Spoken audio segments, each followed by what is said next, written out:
خاوتي خواتاتي اهلا وسهلا مرحبا بكم يا جماعة الخير مساء الخير عليكم زول الفلاون والسلام عليكم. J'espère que vous allez bien, j'espère que vous vous portez bien. Les résultats des élections présidentielles anticipées sont pour le moment encore provisoires. On l'a expliqué, fait l'IADA de l'IFADA, l'actualité algérienne est extrêmement complexe. Il faut à chaque fois faire de la pédagogie pour comprendre ces complications. Maintenant, la Cour constitutionnelle va devoir se prononcer sur les recours qui ont été introduits par les candidats. Au moins 2 candidats, Youssef Aouchiche et Hassani Chérif, ont introduit des recours parce qu'ils contestent les pourcentages des résultats, le pourcentage des voix qui leur ont été, ou le nombre des voix qui leur a été attribué par l'autorité nationale indépendante des élections. La Cour constitutionnelle elle-même elle est en train de recevoir de la part de l'autorité nationale indépendante des élections tous les procès-verbaux de wilaya et de des communes pour vérifier vérifier leur légalité pour ensuite donner les résultats définitifs. Rien ne dit dans le texte de loi ce que la Cour constitutionnelle doit faire. Est-ce qu'elle est habilitée à faire des statistiques? On ne le sait pas, et ce n'est pas dit. La Cour constitutionnelle, elle est habilitée à proclamer les résultats définitifs et à confirmer la légalité de ces résultats. Mais la loi ne dit pas si elle est outillée, si elle a des outils pour faire du décompte, ou là de recompter, ou là calculer. En attendant, les résultats des élections présidentielles anticipées nous permettent de voir plus clair dans l'évolution de la situation politique du pays.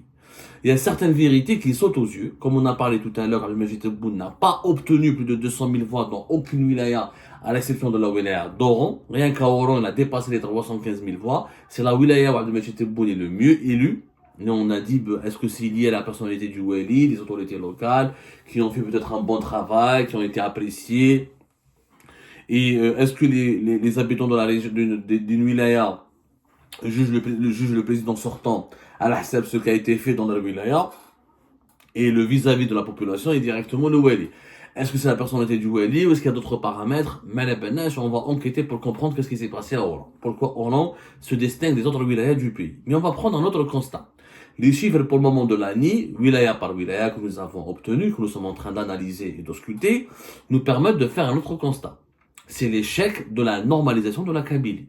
Je dis bien l'échec de la normalisation de la Kabylie. Rappelez-vous, durant la campagne électorale, et bien avant le début de la campagne électorale, et bien avant l'annonce de Tebboune au mois de juillet, début de juillet 2024, de sa candidature à un deuxième mandat, le pouvoir Tebboune a tout fait pour ce qu'on appelle normaliser la Kabylie, c'est-à-dire la fameuse visite de Tebboune en juillet 2024 à Tizi Ouzou, ensuite juste après l'annonce sa candidature pour un deuxième mandat, les rencontres que Tebboune avait fait à Tizi Ouzou, le discours qui a été fait, le bain de foule à Tizi Ouzou, l'importance que Tebboune avait accordée à la Kabylie, une visite historique, les éloges qu'il avait fait à la Kabylie, le fait qu'il a dénoncé l'exclusion et le racisme anti-berbère, anti-kabyle en Algérie, et puis la participation du FFS. Tout le monde a dit, tout le monde a préconisé, tout le monde a cru que grâce au FFS, qui est un parti historique, qui a un enracinement populaire important en Kabylie, c'est un parti national, c'est un parti algérien, mais c'est en Kabylie où il est né, son histoire elle est liée à la Kabylie, ses cadres fondateurs et dirigeants sont kabyles, il a un enracinement populaire en Kabylie. Ensuite, un peu à Ardea. Mais la région où il a le plus, le destin du FFS, il a toujours été lié au destin de la Kabylie. Donc la participation du FFS, du Youssef Aouchiche, comme patron du FFS, dans cette élection présidentielle, pouvait laisser espérer de rompre l'isolement électoral de la Kabylie. La Kabylie a toujours été parmi les régions qui boycottent le plus les élections du régime algérien. En 2019, la Kabylie n'a même pas voté, elle a fermé. Il y a eu des émeutes, des rassemblements, des manifestations, les bureaux de vote ont été saccagés, ont été fermés. Tebboune, cette fois-ci, le régime Tebboune a compris particulièrement le danger qui pouvait provenir de la Kabylie. Donc, de 2024, depuis le début de l'année 2024, voire même depuis la fin 2023, des actions ont été entamées pour préparer des investissements à Tizi Ouzou, une visite de Tebboune à Tizi Ouzou, séparer un petit peu Tizi Ouzou de Bdjaya, qui est le foyer de la contestation. Donc, beaucoup d'investissements publics ont été promis à Tizi Ouzou. Tebboune s'est rapproché de la GSK, de la Fondation Marteau Boulounès, du FFS, de pas mal d'associations civiles, etc., et d'anciens des partis, d'anciens députés qui sont originaires de Tizi Ouzou notamment. Il y a un travail de lobbying important qui a été fait en Kabylie. pour normaliser la Kabylie, justement pour empêcher que des contestations populaires ou citoyennes éclatent en Kabylie et pour empêcher le boycott, que le boycott de la Kabylie ne fasse de l'ombre à l'élection présidentielle anticipée, ne la sabote et ne contamine d'autres régions du pays. Donc tout a été fait pour dire aux Algériens et aux Algériens, même la Kabylie rebelle, même la Kabylie contestataire, la Kabylie qui a quelque part aussi été le foyer le plus important du Hirak. On va pas dire que c'est pas la Kabylie qui a engendré le Hirak, parce que le Hirak, il a eu des prémices à Khenchla, dans la Bouche Bouariri, etc. C'est vrai que Kharrata, chronologiquement parlant, les premières manifestations étaient Kharrata en Kabylie.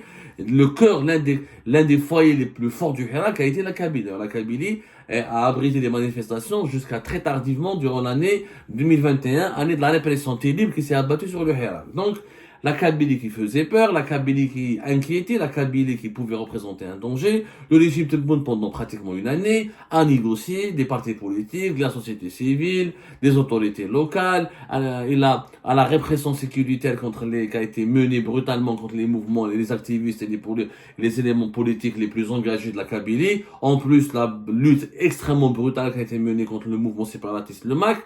C'est, en parallèle de cette politique brutale, il y avait une politique de séduction.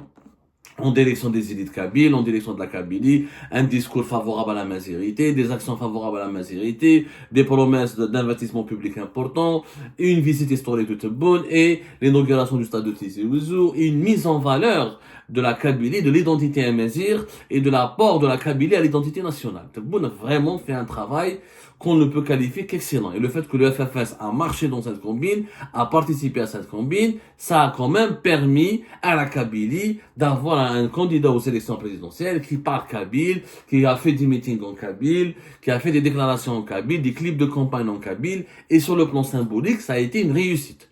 Pour le régime Tebboune, il a vraiment, symboliquement et politiquement, pour normaliser la Kabylie.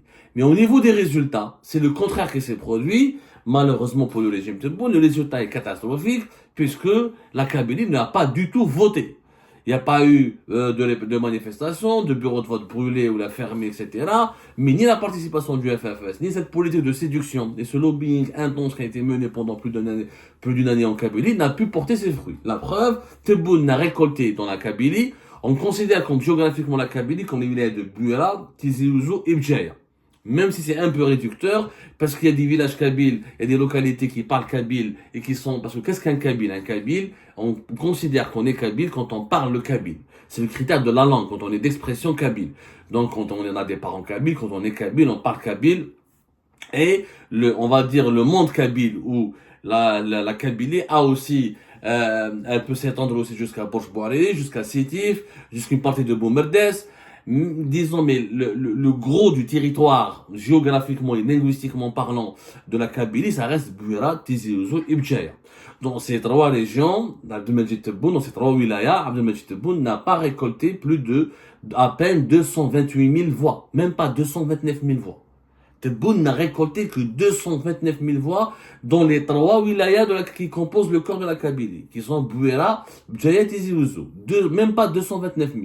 228 822 voix. Plus exactement. 228 822 voix. C'est extrêmement faible. Donc il y a eu un boycott énorme. Je rappelle que ces trois wilayas sont habités par plus de 3 millions d'habitants. 3 millions d'habitants. Il y a plus de 900 000 et quelques, presque 1 million d'habitants dans la wilaya de Bdjaya.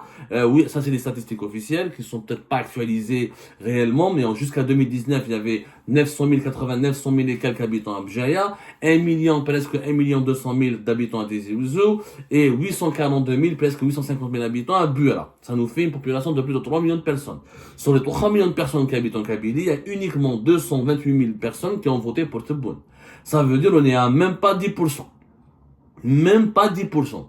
Donc si Tebboune pèse 11% de la population nationale, en Kabylie, Tebboune ne pèse même pas 10% de la population en Kabylie. C'est quand même très très peu.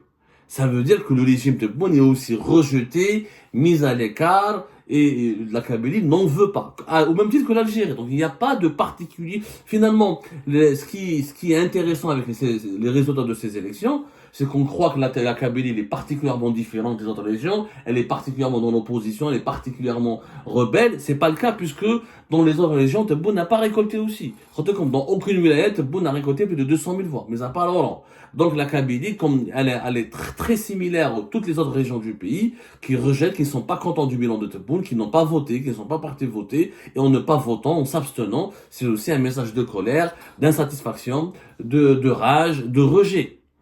228 000, tout ça pour ça. Le pire, c'est que les voix récoltées par le FFS a été une humiliation historique. Le FFS, avec cette élection présidentielle, il s'est effondré. La participation du FFS a été une ruine pour le FFS. Youssef Aouchiche, le candidat du FFS, en Kabylie, qui est le berceau historique du FFS, il n'a récolté que 36 248 voix. 36 000, même pas 40 000 voix. Le FFS, Fibjaïef, Tizi Ouzou, Fibouela, c'est un échec total. Quand on sait que ce parti a mobilisé jusqu'à 1 million de personnes au début des années 90 avec Aït Ahmed, maintenant il mobilise même pas 40 000 personnes. C'est un effondrement. La participation du FFS, non seulement elle n'a pas pu convaincre les Kabyles d'aller vers les élections, de se réconcilier avec le pouvoir, de s'impliquer dans le processus politique, dans le processus électoral, mais elle a encore produit l'effet inverse. Elle a aggravé le rejet, elle a aggravé le sentiment de dégoût et elle a aggravé le sentiment de colère de la population de la Kabylie. 36 248 voix. C'est un effondrement pour le Youssef Aouchiche et le FFS, c'est tout simplement une ruine. Mais après, le FFS aujourd'hui, il est devenu comme le FLN, ce n'est plus qu'un slogan. Même pas 40 000, alors que normalement, les adhérents, pour les adhérents historiques du FFS, le FFS, il pouvait avoir 200 000 adhérents. C'est quand même pas n'importe quoi. Donc, c'est les résultats qu'on démontre que la Kabylie, comme les autres wilayas du pays, elle n'est pas particulière, elle n'a pas de statut particulier, elle est dans le rejet. En 2019, elle avait un statut particulier parce que c'est la wilaya où il y a eu le plus de manifestations, de violences, d'affrontements et de protestations contre les forces de sécurité pour empêcher le vote. Cette fois-ci, la Kabylie n'a pas été violente, n'a pas été brute, protestataire, mais elle a été dans le rejet silencieux, comme toutes les autres régions du pays, comme toutes les autres régions, toutes les autres wilayas du pays. Rien ne distingue la Kabylie des autres régions. Et la politique qui a été conduite par Tebboune en Kabylie, elle s'est soldée par un échec. Un échec cuisant. Un échec cuisant. La participation du FFS, elle n'a rien rapporté. Même pas 36 248 voix. Donc le FFS, il a pris un râteau, une gifle magistrale. Tebboune a du mal à, encore une fois, il n'est pas accepté par la population de la Kabylie. Il n'est pas reconnu comme légitime. Il n'a aucune popularité particulière en Kabylie. Il pèse moins de 10% de la population des trois wilayas de Bouira et de Tizi Ouzou de Bjer. La crise de légitimité du pouvoir algérien, elle s'oppose toujours en Kabylie comme toutes les autres régions du pays, mais la Kabylie encore plus que jamais, plus que les autres, car elle a fait l'objet d'une politique, d'un lobbying très intense. Elle a fini par dire non et refuser les avances du régime algérien. Le régime algérien a échoué magistralement en Kabylie, dans cette région du pays. Et encore une fois, ce n'est pas la leçon de l'histoire, c'est qu'un président, s'il veut se faire aimer par son peuple, un régime pour qu'il se fasse accepter par son peuple, il faut finalement du développement, des réalisations, des acquis, et il faut surtout prouver sa légitimité. Sans développement, sans des acquis, sans un bilan, sans une amélioration des conditions de vie de la population, sans la construction d'institutions légitimes de l'État, et ben la population d'un pays, que ce soit en Kabylie ou la population de toutes les wilayas du pays, en Algérie, que ce soit la Kabylie ou là ailleurs, elle ne reconnaîtra pas de légitimité à n'importe quel régime, ni à n'importe quel président. Un échec total, un échec qui devra nous apprendre à tirer des leçons, qui devra apprendre au régime Tebboune à tirer des leçons, mais ce régime est-il prêt à tirer des leçons? On n'en sait rien pour le moment.